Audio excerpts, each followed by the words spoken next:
और टक्कर की बात तो बिल्कुल दिखाई नहीं दे रही। क्यों, पहली बात तो उनकी पार्टी का इतिहास जब बताना बहुत ज़रूरी है। नए पीढ़ी के लोग नहीं जानते।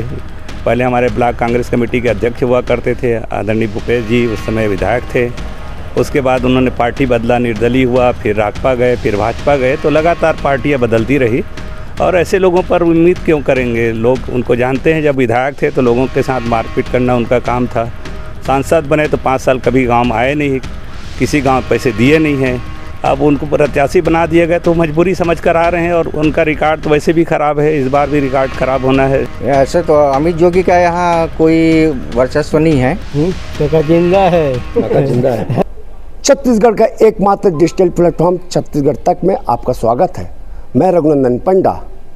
आज हम हैं छत्तीसगढ़ के दुर्ग जिले के सबसे वीवीआईपी विधानसभा पाटन विधानसभा के पतरा गांव में। ये पतरा गांव के रहवासी हैं। आज हम चौपाल कर रहे हैं। इस चौपाल में गांव के सभी अच्छे रहवासी हैं, युवा वर्ग भी है, बच्चियां भी हैं, सर्विस क्लास वाले भी हैं, सेवानिवृत्त वाले भी यहाँ के गांव के रहवासी हैं। हम बात करते हैं।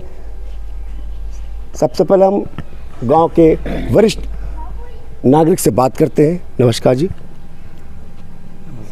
नमस्कार। कल जो चुनाव हुआ विधानसभा का, किस मुद्दे पर आपने मतदान किया?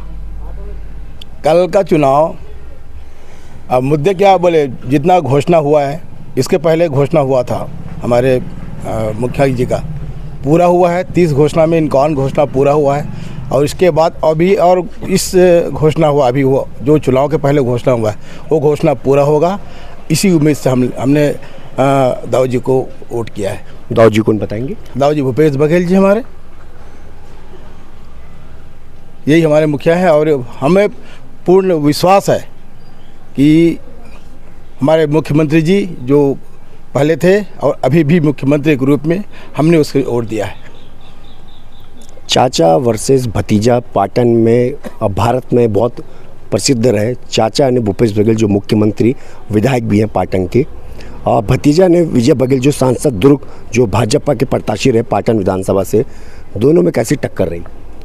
और टक्कर की बात तो बिल्कुल दिखाई नहीं दे रही। क्योंकि हमने 2003 में उनको पहले भी हरा चुके हैं।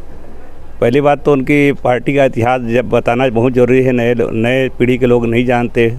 पहले हमारे ब्लॉक कांग्रेस कमेटी के अध्यक्ष हुआ करते थे आदरणीय भूपेश जी, उस समय विधायक थे। उसके बाद उन्होंने पार्टी बदला, निर्दलीय हुआ, फिर राजपा गए, फिर भाजपा गए, तो लगातार पार्टियाँ बदलती रही। और ऐसे लोगों पर उम्मीद क्यों करेंगे? लोग उनको जानते हैं। जब विधायक थे तो लोगों के साथ मारपीट करना उनका काम था। सांसद बने तो 5 साल कभी गांव में आए नहीं, किसी गांव पैसे दिए नहीं हैं। अब उनको प्रत्याशी बना दिए गए तो मजबूरी समझ कर आ रहे हैं। और उनका रिकॉर्ड तो वैसे भी ख़राब है, इस बार भी रिकॉर्ड ख़राब होना है। और रिकॉर्ड मतों से हम लोग जीत रहे हैं और फिर से दोबारा हमारी कांग्रेस की सरकार बन रही है। और रही बात काका भतीजे की बात, तो भाई काका भतीजा का रिश्ता कैसे होता है? जो अब खुद का भाई होता है उसका लड़का को हम भतीजा बोल सकते हैं।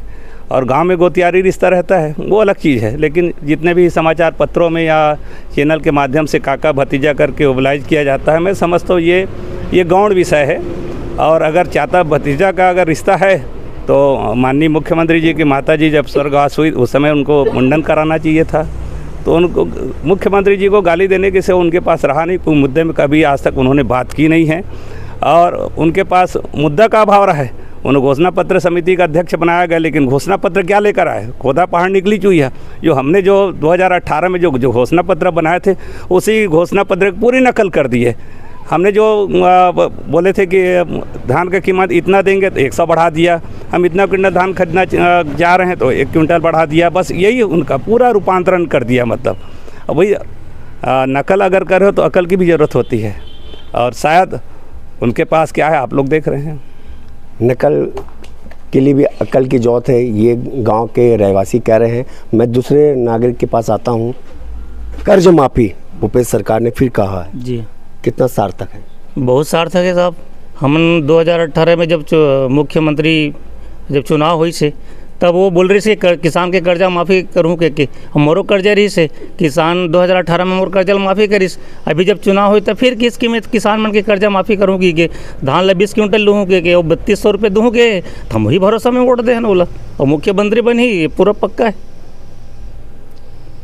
आप क्या कहना चाहते हैं? भाई ये कहना चाहता हूँ, मेरा अनुभव जो भैया ने मुख्यमंत्री बना है तब से इतना कार्य किया है कि ऐसा कोई वर्ग को नहीं छोड़ा है। वो सबके लिए फ़ायदा ही चीज़ निकाला है, चाहे वो महिला हो, चाहे पुरुष हो, चाहे बच्चे हो, चाहे कोई भी वर्ग के हो। ऐसा मुख्यमंत्री कभी नहीं था। क्या मुद्दा आपके पास रहा जो आपने वोट किया? मैं देख रहा हूँ 2018 से जब चुनाव में भूपेश जी जीते और मुख्यमंत्री बने तो उसमें वो बहुत सारा वादे किए थे। तो अधिकांश जनता यही सोच रहा था कि अरे ये तो बीजेपी वाले जैसे 2013 में 2100 रुपया अब बोनस की बात की थी, लेकिन उसने तो 3 साल का 2 साल का बोनस दिया ही नहीं, 2100 रुपया उसका मूल्य नहीं दिया। तो कहीं वैसे ही कर देगा क्या 2018 में भी? लोगों का यही था। लेकिन जब उसने तत्कालिक ये में कर्जा माफ़ी किया और बाकी जो घोषणा किए थे उसको पूरा करना चालू किए तो लोगों में एक भरोसा आया और वहीं से लोगों ने उसको बोलना शुरू किया कि भरोसा है, भूपेश है तो भरोसा है। ये शब्द वहीं से उजागर हुआ और ये लोगों को, हर व्यक्ति को उनके योजना का लाभ मिलना चालू हुआ। तो समझ में आ गए कि नहीं, ये भाजपा वाले केवल बोलते हैं, करते नहीं हैं, लेकिन कांग्रेस वाले पूरा किए हैं। भाई साहब कह रहे हैं कि भूपेश से तो भरोसा है, कांग्रेस ने हर काम किया है, ये तो समय बताएगा। चाचा भतीजा, चाचा यानी भूपेश बघेल, भतीजा यानी विजय बघेल, दोनों की लड़ाई में पीछे से एक थे अमित जोगी। कितना वोट काटेंगे दोनों पार्टी का? ऐसे तो अमित जोगी का यहाँ कोई वर्चस्व नहीं है, इसलिए यहाँ उसका कोई ये नहीं है। चाचा तो चाचा हैं, चाचा तो अच्छा वर्क किए हैं पिछले कार्यकाल में, इसलिए इस चुनाव में भी आगे रहेंगे। आप क्या कहेंगे? ठीक है, ठीक है। आप? काका जिंदा है, काका जिंदा है। और आराम से इधर हाँ बोलिए। काका जिंदा है। मुख्यमंत्री का ऐसा क्या काम जो आपको अच्छा लगा? मुख्यमंत्री बहुत बढ़िया काम कर थे। क्या काम है? दुनिया देश ला बना के रखे हो। लेकिन शराबबंदी तो नहीं हो पाई। नहीं, ऐसा कुछ नहीं, शराबबंदी कोई मतलब नहीं है सर हमको। नहीं, शराबबंदी नहीं होना चाहिए। शराबबंदी होना चाहिए। शराबबंदी होना चाहिए भाई साहब कह रहे हैं। मैं गांव के जो बच्चे हैं, युवा, जो देश का भविष्य, उनसे बात करता हूं। आपने वोटिंग किया है? हाँ। क्या मुद्दे समझ के आपने वोट दिया है? जो भी पार्टी को आप दिए होंगे, नाम पार्टी का नाम बताऊँ? नहीं, पार्टी का नाम आप अपना नाम बताइए। अच्छा, हम लोग तो भूपेश बघेल को दिए हैं और सबसे पहली बात तो उन्होंने इतनी सारी योजनाएं उन्होंने बनाई हैं, है ना। तो जितनी भी योजनाएं रही हैं तो पुरुषों के लिए जितना रहा है उतना महिलाओं के लिए भी रहा। तो उन्होंने तो सबसे पहले इक्वालिटी को ही प्रूव किया है। तो हम लोग के लिए, क्योंकि हम लोग लड़कियाँ हैं, हमको ज़्यादातर हम कहीं जा नहीं पाएंगे, नहीं कर पाएंगे, हमको इक्वालिटी मिलती नहीं है, लेकिन उनकी योजनाओं में ये चीज़ है। तो हम लोग भी वही सोच करके आगे बढ़ रहे हैं और वही हम, मतलब उन्हीं से हम इंस्पायर हैं और उनको तो वोट हम दिए हैं, मतलब भूपेश बघेल को।